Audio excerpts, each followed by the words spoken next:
Praise the Lord, hallelujah. आज के लिए बाइबल का वचन 5 उसका 29 अध्याय, जिसमें लिखा है, तब पतरस और प्रेरितों ने उत्तर दिया कि मनुष्य की आज्ञा से बढ़कर परमेश्वर की आज्ञा का पालन करना ही कर्तव्य मनुष्य का कर्तव्य कर्म है। इस वाक्य में यह समझाया गया है कि जब पतरस और अन्य प्रेरितों को यहूदी धर्म के नेता और उच्च पद के सामने लाया गया था, उन्होंने यीशु के नाम का प्रचार करने से मना कर दिया था, क्योंकि यहूदी नेता नहीं चाहते थे कि यीशु के द्वारा किए गए चमत्कारों का संदेश फैले।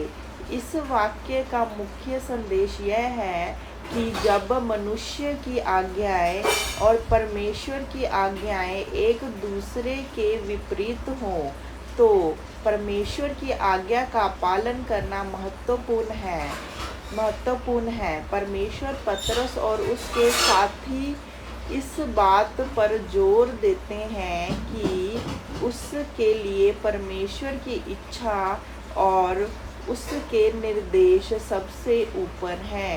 भले ही इसके परिणाम स्वरूप उन्हें कठिनाइयों का सामना करना पड़े, लेकिन इस वाक्य में नियमित विचार को समझाना महत्वपूर्ण है।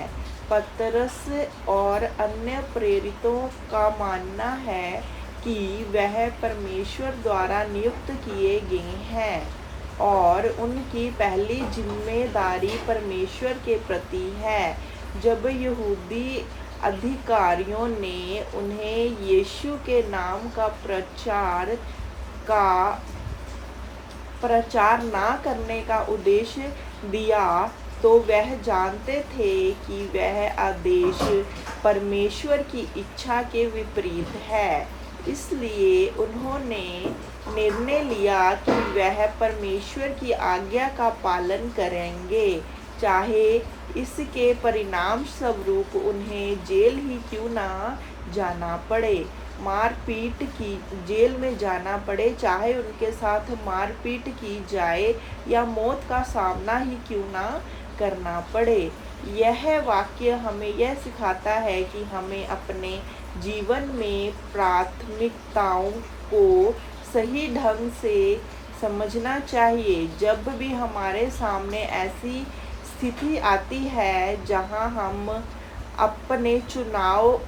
हमें कुछ चुनाव करना होता है कि किसकी आज्ञा का पालन करें, मनुष्य की या परमेश्वर की, तो हमें परमेश्वर की आज्ञाओं का पालन करना चाहिए, भले ही इसके लिए हमें किसी भी तरह की कठिनाइयों का सामना क्यों ना करना पड़े। यह विश्वास,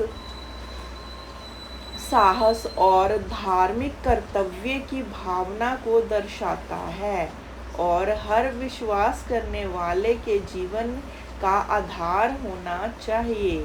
इस प्रकार इस वाक्य के माध्यम से हमें यह शिक्षा मिलती है कि परमेश्वर की आज्ञा का पालन करना ही और हमें हर परिस्थिति में उसे प्राथमिकता देनी चाहिए। आमीन। प्रभु की स्तुति हो। जय मसीह की। Praise the Lord.